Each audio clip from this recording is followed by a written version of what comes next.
want to thank Rob for leading us in those songs. And again, they were all about following Jesus, weren't they? I just wanted to make another mention. It's good to see Dave and Jesse Howard. David's been struggling, and God, you're with us today.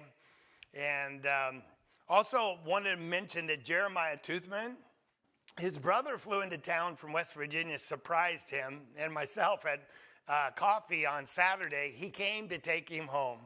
And so he can just got to get life in order back there. He's got a job waiting for him for a while. So he'll be gone for the interim. We don't know how long that's going to be. But he wanted you all to know that. And thank you for your prayers on his behalf. He asked on the way back, he's in Coeur d'Alene or Boise. He said, where can I worship? Because he's following Jesus and he wants to worship with brethren wherever he goes. And of course, that's what we're talking about, following Jesus. You know, everybody follows something. I'm sure you have YouTube followers. It's a big thing to have a lot of subscribers on YouTube, right?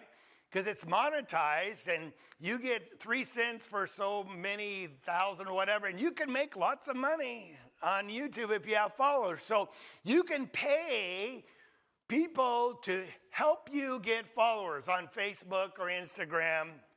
But that's not what we're talking about. But we do know that everybody follows somebody or something. Isn't that true?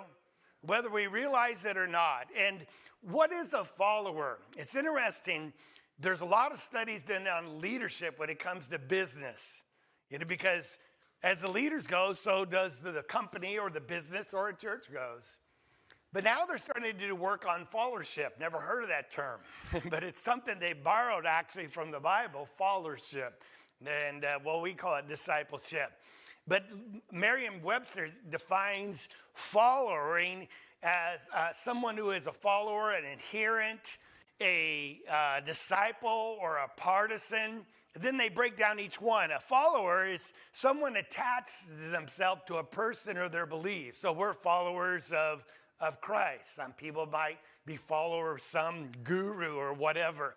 An adherent is something more close and a personal attachment. They talk about adherence to different faiths. And there's 3 major faiths: Judaism, Islam, and Christianity. Do you realize that adherents of Christianity worldwide are the largest faith system in the world? Nearly 1 out of 3 people, almost 2.4 billion people, follow Jesus. They're adherents. But do they follow him? That's the question. Of course, the next one is a disciple that's devoted to a master's teaching. A partisan, politically, we know what that is.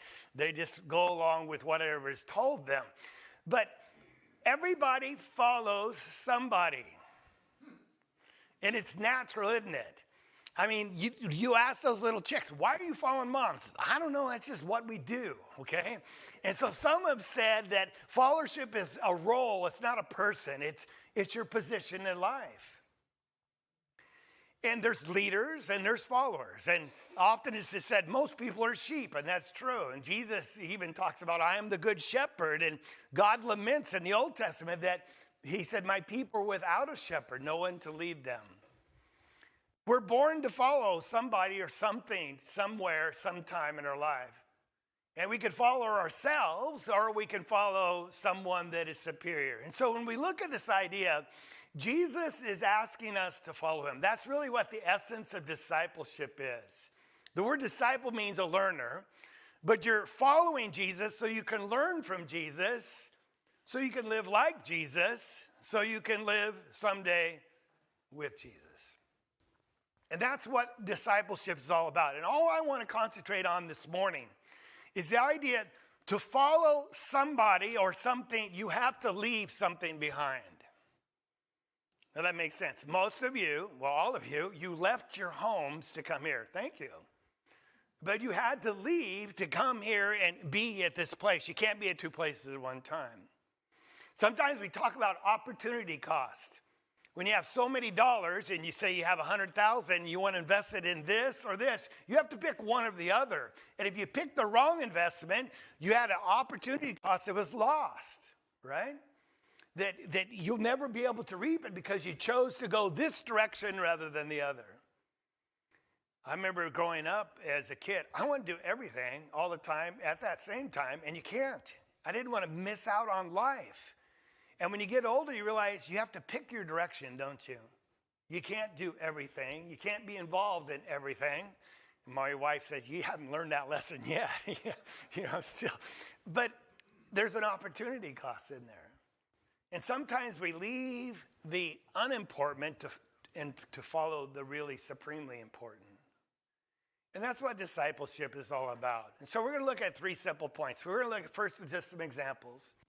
And they're easy examples, but then we're going to look at an extreme example where someone chose not to follow Jesus. Then we're going to look at, finally, how can we follow him today? All right? But when we look through our Bibles, we see that Jesus called disciples. Isn't it great to have our screen back? That's right. Rob and Peggy come back and everything's normal. So welcome back. And so Jesus, he comes along the scene, and we know that people were following John the Baptist. We've talked about that.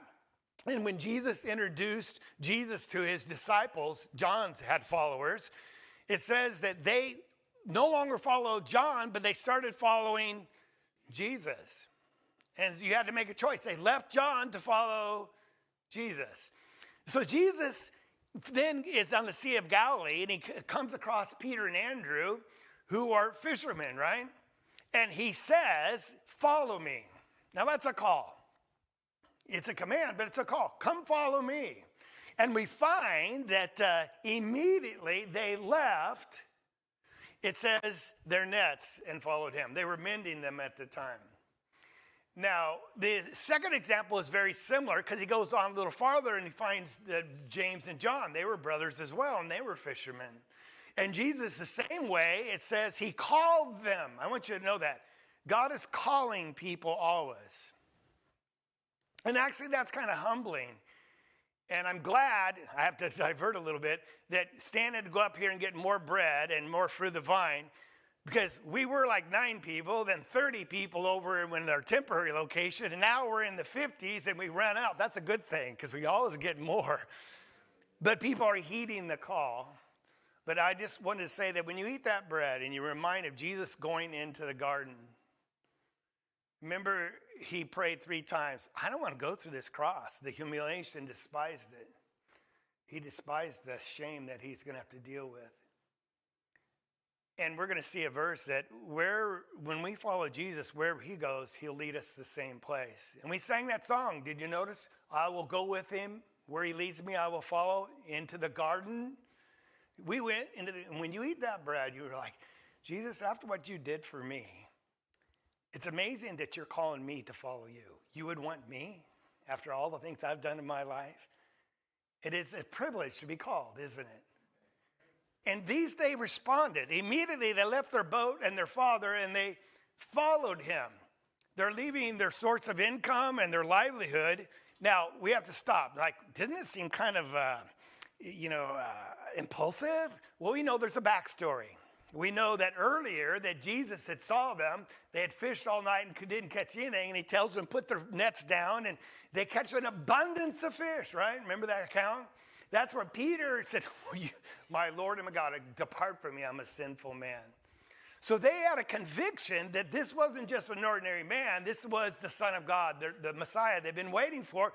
So when Jesus says, come follow me, he said, we're out of here. We're going to follow you. They had good reason and evidence and conviction and passion. But it's an imitation. But I want you to know, they had to leave in order to follow. Their whole life was fishing. And now Jesus said, I'm going to make you fishers of men. Like, I don't know anything about it. He said, don't worry, I'll teach you. I'll make you. Now, that was their call. And that's really the essence of discipleship today. God is calling us to follow him so we can become like Jesus. And so we can someday live with him. Now, we see the next example is really an outsider. And it'd be Matthew, who was a tax collector. Now, in their day, in the Jewish society, tax collectors were hired by the occupying Roman government. They were occupying the land of Canaan. And they were under subjection, the Jews, to the Romans. But the Romans would hire Jewish people to collect taxes from their own people and pay it to the Romans. So it'd be like Rob coming back and say, I got a new job. I'm collecting taxes from Oregonians. We're giving it to the Chinese. And the Chinese are paying me a lot. Would we like him for doing that? Well, they were despised. We don't like paying taxes anyway, but much less to a foreign entity. So Matthew is kind of isolated. Probably felt guilty. No one liked him. Jesus saw a man called Matthew sitting in the tax collector office, and he said, follow me. And he got up and followed him. And we are reading out of his book right now, the book of Matthew. So I just wanted to just impress upon you the idea that it just seems obvious, but sometimes we don't think about it. In order to follow, we have to leave. And so we'll just make some observations when we think about this idea. It's really what discipleship, again, is all about. That we're choosing not to follow our own will or our own way. We're not choosing to follow a man on this earth. We're choosing to follow the Son of God, Jesus Christ. Because we believe he is the Son of God. And we believe that he lives now, and he lives as Lord of Lords and King of Kings. And we believe that in following him, we're going to not only become like him on this earth, but we're going to someday live with him in heaven.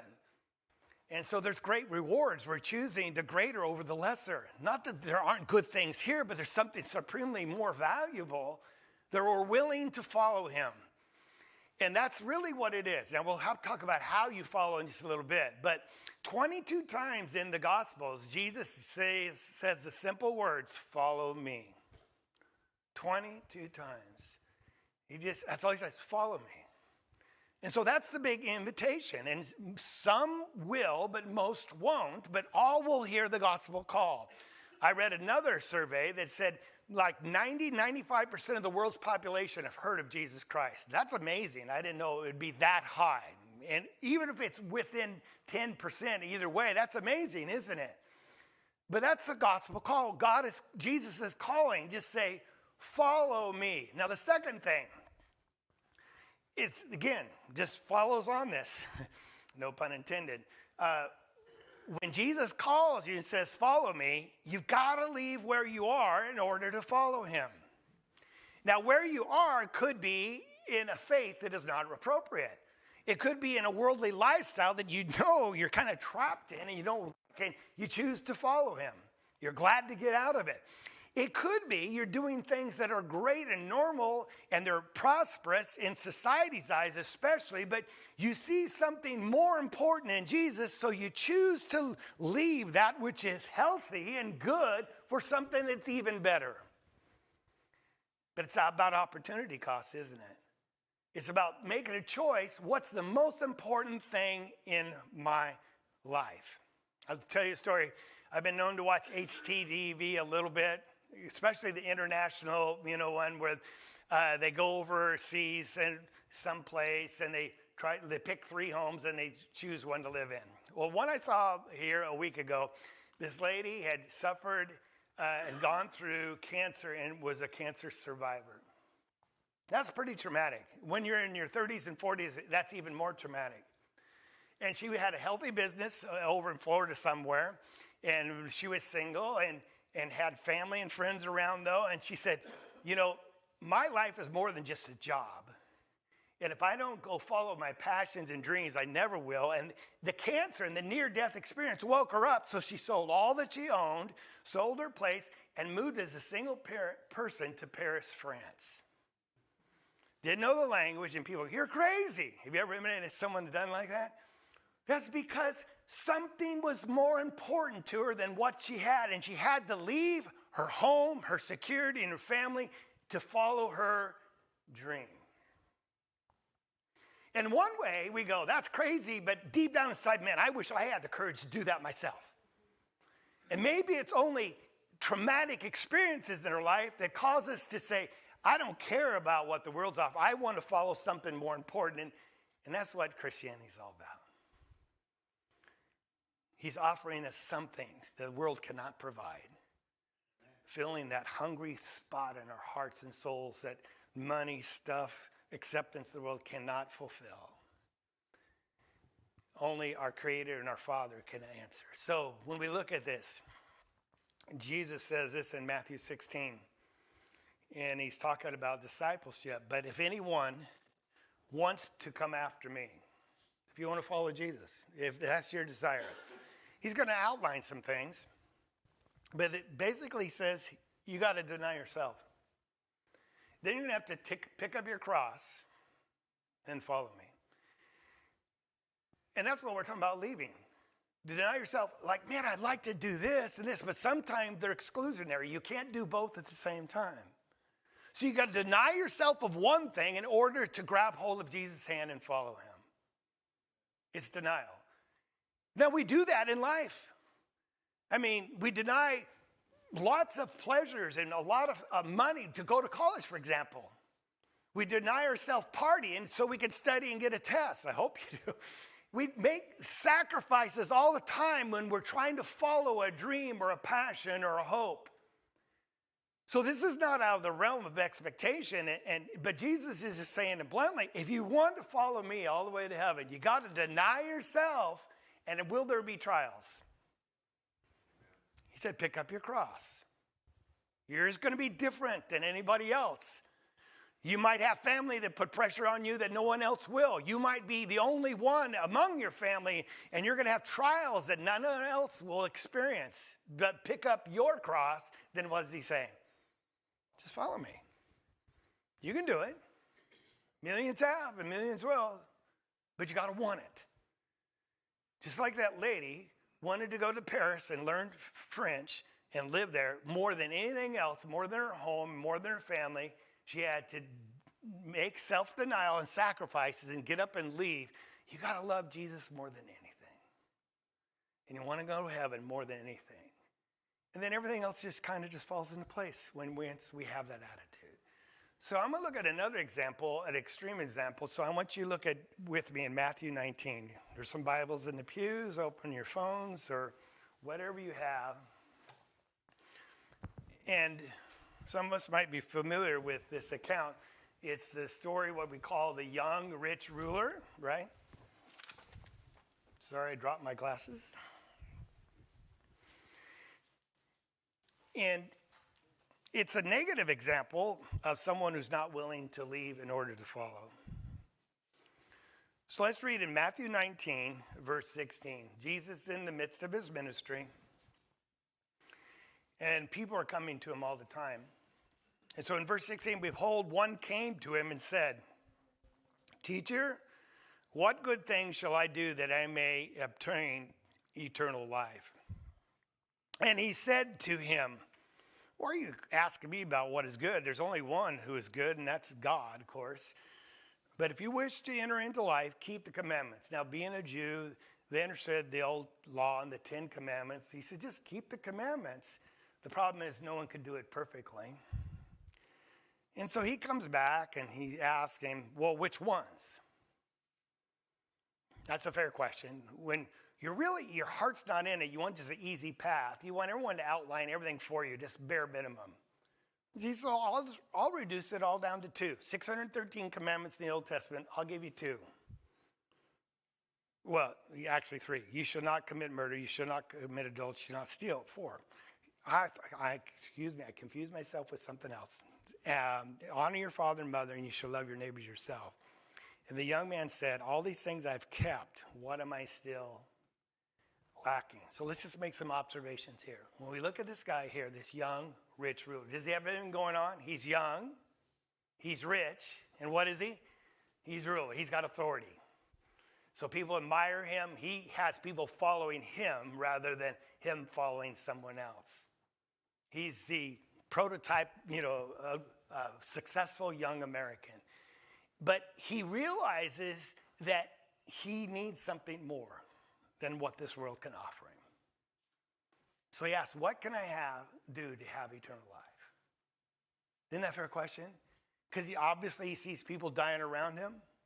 As we see it, we know we're all terminal. If there's nothing more to life than just this, then boy, everything's vanity. What can I do? And so Jesus tells him, And notice then he realizes that something's lacking. This is very important. We got to slow down right here. Because he says, all these things I've done, but what am I still lacking? Until a person gets to a point in their life that they realize, yeah, I've been a good person. Maybe I've helped others. I contribute or whatever they do. But you just know internally there's just a gut feeling and empty. You know something's not right. You're still lacking. Something's not complete. That's what he's feeling. And until a person gets there and they know that there's something more to life than what I've got, you're not going to follow Jesus. Now, sometimes a person has to be broken. They're in drugs and they just have to hit rock bottom to realize, my life, I'm really wanting and I'm lacking. And that's when they look up for the hand of God to lift them up. But I don't know what it is. But until we get to the point like this young, rich, probably handsome ruler, until we get to the point like, my life's really good, but I'm still lacking. And realizing that that is a relationship with God that I'm lacking, will never become a follower or an effective follower. So Jesus says to him, if you want to be complete, have a full life, go sell your possessions, give to the poor. Isn't that what he says? And then you're going to have treasures where? You're giving away the lesser for the greater, right? Then you'll have treasures in heaven, and then come, follow me. There's the invitation. Now, I wrestle with this as a young person. Doesn't mean I have to be a pauper all my life, to sell all my possessions and give to the poor and just, well, no, then you're going to have to take care of me. The Bible teaches opposite. Work with your own hands. You provide for yourself and your family so you can share with others. Why does he tell this young rich ruler to sell everything he has? And he didn't say everything, he just sell. Because that was where his heart was. That was the thing in his life that he had to have some self-denial and make sacrifice. Because he trusted in his riches and his position and his acceptance more than he was willing to trust in God. And so Jesus knew of all the things in his life, this is what's going to keep him from following Jesus. So he says, you've got to leave it behind. Now, I don't know what it is in your life, but God does, and you know. Some people, it is drugs and drinking. Some people, it is their riches. Some people, it's just the fun they have. Some people are just lazy, and they don't want to give up laziness to follow Jesus. Everyone's different. But God will take you to that place where you have to make a decision. I'm going to leave this behind and follow Jesus or not. And I don't know when that happens or where it happens, but he will. Because that's his call. So it's very clear. This was something individual for him, but it outlines what it means to become a disciple. You have to leave in order to follow. You're giving up the lesser for the greater treasures in heavens. Now, when we look at it, it's a sad ending. It's a real sad ending. Because when the young man heard this statement, he went away. It says grieving, right? Because he wanted to follow Jesus. He wanted to have a relationship with his Father in heaven and be in heaven someday. But he wanted the joys of his riches and the status that he had and the recognition, the glory he had of being a ruler, whatever it was. And he couldn't give that up. So he went away. He was just broken. He was sad because he was conflicted and divided. And Jesus simply said, you got to make a choice. You're either going to love me more than anything else and deny yourself, then pick up your cross and follow me, or you can't come after me. He went away because he was one who owned much property. I just want you to note, he came to Jesus. Jesus called him, and then he leaves Jesus. Isn't that sad? He leaves the very thing that he was looking for in the first place. So when we look at it, it evokes a response from Peter, we're in the text now back. And I love Peter because he always asks the questions that you want to ask, all right? And so Peter he's our guy. So we're now in verse 27 of Matthew 19. So Peter answered and said, well, behold, talking to Jesus, we've left everything and followed you. What will there be for us? So he's thinking about himself. We've already done this. Did they leave their fishing, their boats, their family, their businesses? They've already done that. We already saw that, right? We've made the sacrifice. We made the choice. What about us? What are we going to get? Now he's asking, and I'm glad he does, because Jesus is not going to say nothing or don't worry about it. He puts out the promise for us that there will be treasures. Let's read what he says. First of all, to the 12 specifically, they're going to have power and authority. That you have followed me in the regeneration when the Son of Man will sit on his glorious throne. You're going to sit upon 12 thrones, judging the 12 tribes of Israel. What that means, we'll study some other time. But they're going to have the position of authority. They're going to be young, rich rulers spiritually, right? But notice verse 29. This is for you and me. And everyone who has left what? Houses or brothers or sisters or father or mother or children or farms for my sake shall receive many times as much, and they shall inherit eternal life. So what he says, that even in this life, Mark puts it that way, in this present age, you'll get 100 times more families and homes and farms. And that's amazing. What do you mean? That's because, well, we started at 9. We're up in the 50s. Look how our family has grown. My house is your house. Your farm is my farm. We have a larger family than we ever left as far as our secular family. And people are willing to serve each other. And I can't be more thankful that when Ann and I were in Japan and we couldn't be parents to our daughter in the emergency ward, some of you were parents for us. Everything Jesus promised is fulfilled. We have more family than we ever could ask for. Sometimes more than we want, because sometimes with family comes problems. But it's all good, isn't it? And there's treasures in heaven when it's all said and done. We're leaving the lesser to get the greater. And that's what discipleship's all about. So when we talk about it, it's interesting. Harvard does a lot of study on followership.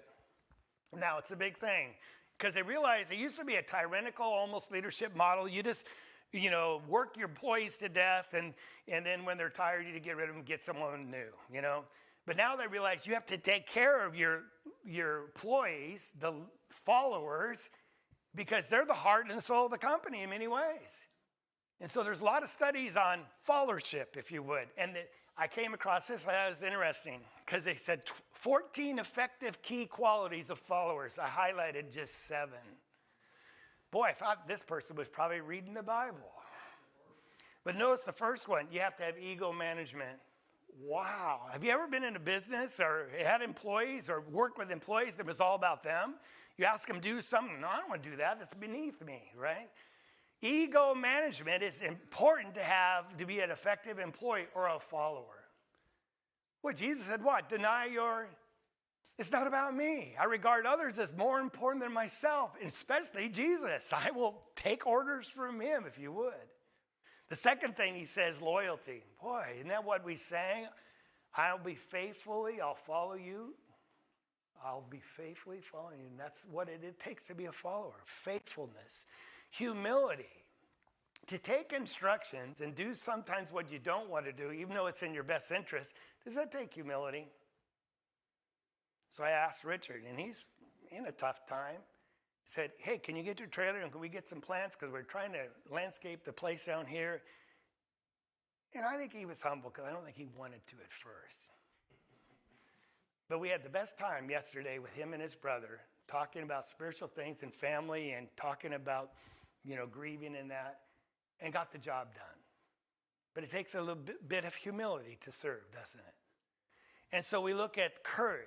Does it take courage to be a good employee? Does it take courage to follow Christ? Yes. Lots of courage. Then active listening. It's interesting.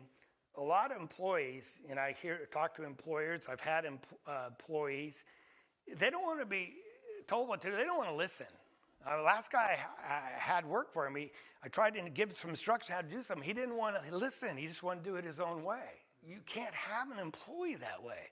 And we're growing a generation of kids that feel entitled so much they don't want to be told what to do. And if you try to correct them, their egos are hurt. So it goes back to ego management, right? But as Christians, we have to become what? Active listeners. Active listeners. And we'll talk about that in just a second. And then we have to have tact with dealing with others and then teamwork. Doesn't it sound like it's taken right out of the Bible? That's what discipleship is all about. So what about me? And interesting, in the Harvard Business School, this quote I found, they're kind of categorizing from one end of the spectrum to the others, employees or followers. All followers according to where they fall along a continuum that ranges from feeling and doing absolutely nothing. You've worked with someone like that, right? To the other end that are people that are passionately committed and deeply involved. And then there's all the people in between. That describes a congregation, doesn't it? Some that do nothing. And other people, if you want to get something done, you ask the busiest person and they'll get it done. And everyone in between. And Jesus says, I want you to move from that one end of the spectrum to the other. Because that's what it means to follow Jesus. To have riches in heaven. So, what do I do? How do I, because I can't follow Jesus physically, right? He's not on this earth. So how do we follow him? He's going to tell us. First of all, just a principle. It's like sheep again. When a shepherd puts his sheep outside, he goes ahead of them. The sheep follow him. Why? They know his voice. So a shepherd, even if there's a bunch of sheep intermingled, back in their day, he'd call out a sheep, and they would recognize the voice of their shepherd, and they just come out of the flock and follow him. But they won't listen to a false shepherd or a fake one. All right? It said they'll flee from him because they don't know the voice of strangers. So Jesus said this about you and me. My sheep listen to my voice. We're listeners. And when they do that, they follow me. So when he gives us instructions or tell us how to think or what to do and not to do, we listen and then we do. So that's how we follow Jesus, by listening to his words. Paul said, as we've been studying Romans, faith cometh by hearing, and hearing what? I only know what Jesus and God wants me to do when I get my head in his word. So it's fine to listen to people preach or listen to lessons online, but we have to sometimes go to the source and listen to Jesus himself, and that's why we encourage you to read your Bible. Just listen to his words. So I don't understand it. Just keep listening and keep reading. Because you can't live well what you don't know well, and you can't know well what you haven't studied or learned well. That's discipleship. We become followers so we can become learners, so we can live a wonderful life here on this earth. Notice what he says as we go on. If anyone serves me, he must what? See, this is an absolute. It's not like a lot of people name Jesus Christ as their Lord, but they don't follow him. They're very passive at the very least. They don't do anything. But they say, oh, well, I believe in Jesus, so I'm going to heaven. Jesus says, I get that, but it's not going to cut it. If you want to serve me, you got to follow me. And where I am, there my servant will be also. I love this, and it's really scary. Because all the good places that Jesus went to, I get to be there too. But all the trials he had, I have to go there as well. Wherever Jesus goes, his followers are going to end up there too. So let's talk about Peter, James, and John, some of the three that he called in the very beginning. Who did Jesus take into the garden? Peter, James, and John. This is Jesus' most trying time. And if you're a follower of Jesus, he's going to take you through some real trying times. You might wrestle with demons, your past, relationships, problems, come face to face with issues, angers, or lack of forgiveness, whatever it is that God knows you need to work on and crucify and get out of your life, he'll take you there and he'll be there with you. But wherever Jesus went, you're going to end up too. But those are healthy, aren't they? Because we come out victorious on the other side and we come out better people. But we also get to enjoy all the successes. When Jesus raised people from the dead and there was victories and he fed the 5,000, when there's sometimes in life you don't know where you're going to get the next food or money to pay your rent, you're going to have the victories and the blessings from Jesus, because wherever he goes, you're going to end up, and we see it through members helping each other. I got to talk about John Koalas, and it's Jeff's dad. And Jeff said, you know, this guy has been an atheist and kind of rejected God. I hope I'm not speaking out of turn, because he's told me the same thing. And he said, I can't imagine he ever come to the Lord. But he had his experience, a near death in the hospital, didn't expect to come out. And I'm sure that's when he realized, I'm lacking something. What do I need to do? So after studying for prior to Christmas, all the last 3-4 months, he decided he wanted to get saved and come to Jesus. And we have a problem because now he can't walk. He's in a wheelchair or a walker, and he's overweight. He can't go downstairs, much less get upstairs into our baptistry. How are we going to get him baptized into Christ? But it was thrilling because Rob, where is Rob? Is he here? Bob, excuse me. Found at the aquatic center, they have a lift for their therapy pool that just drops you right in there. And we laid him over in the water and got him up. Jesus will make everything possible. But he found his victory. And he just couldn't be more thankful. And I know you were all joyous because of it. See, Jesus makes the invitation. And if anyone loves me, he says, I got to go back where he started. You got to love Jesus more than anything else in this world. He said, you're going to follow my word. He didn't say me, right? But how do you follow Jesus? Follow his word. That's why I commend you for being here, because we worship God, we sing praise to God, we try to build each other up, but we're listening to his word. And that's how we can become better followers of Jesus. And notice the promise, my Father will love him. It's reciprocal. And not only will he love us, we will come to him and make our abode with him. God will live with you. Spiritually, you'll have a relationship you never had before. And all of a sudden, griefs become easier, burdens become lighter, joys become brighter, because we have this relationship with our Father. So as we bring it to a close, following Jesus is not hard. It's a simple concept, but it can be challenging. So we're going to sing a